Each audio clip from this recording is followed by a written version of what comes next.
A mixed week of news for Canada's manufacturers and exporters. Figures for March did show a boost in sales, but there's some severe job cuts on the horizon. Kristiaan Yeo has been covering this and joins me now live from Toronto. Kristiaan, good to see you. What are the details here? Hi, Michelle. Yeah, we'll start with some promising news for industry here. Signs that manufacturers in Canada are on the up. Sales up almost 3% in March for Canadian manufacturers. That totals to around $42 billion for that month, driven mostly by aerospace parts and also the automotive industry. Perhaps both helped by the falling oil prices and that having a knock-on effect for the suppliers here in Canada that service companies in those industries.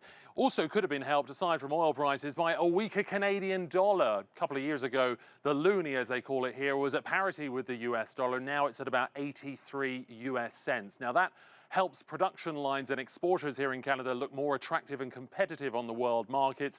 And that is the big desire here amongst Canadian economists. They want to sell more to the world and not just to the United States. China and countries like it are integral to Canada's growth moving forward. There have been stumbling blocks in the way of that until now. What's likely to help particularly Chinese-Canadian trade now is the opening of a renminbi trading hub that opened here in Toronto in March. Now that's looks set to make trading between renminbi and Canadian dollars much easier and quicker.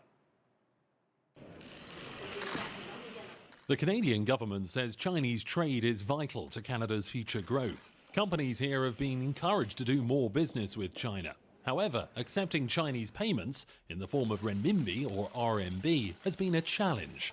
But that's set to change with the opening of an RMB trading hub in Toronto.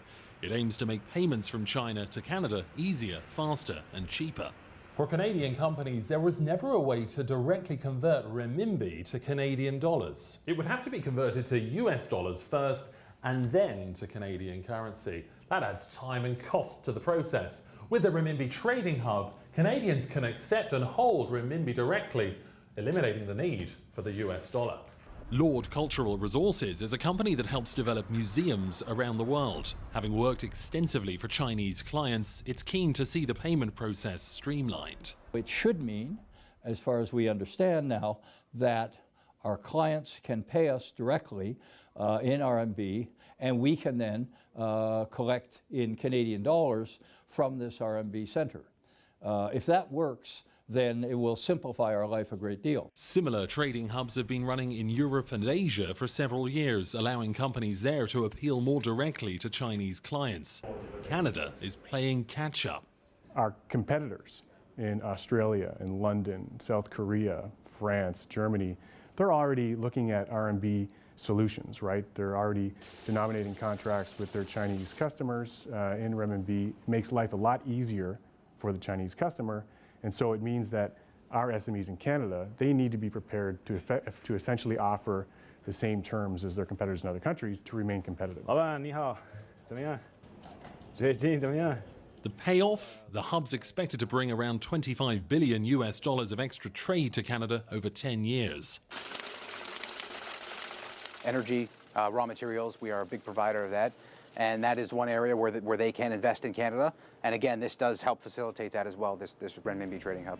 Around the world, the RMB is now the most widely used currency for trade after the US dollar. So countries are bidding for trading hubs of their own.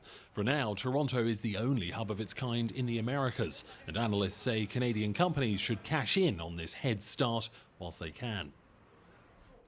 Now, it'll take time for the effect of this trading hub to take full effect, Michelle, but really the stars are aligning for a good climate for international trade between Canada and China. However, one particular Canadian firm that's struggling right now and blaming what's happening in China right now for a lot of its difficulties is Bombardier, the famous plane maker, the maker of the Lear jet.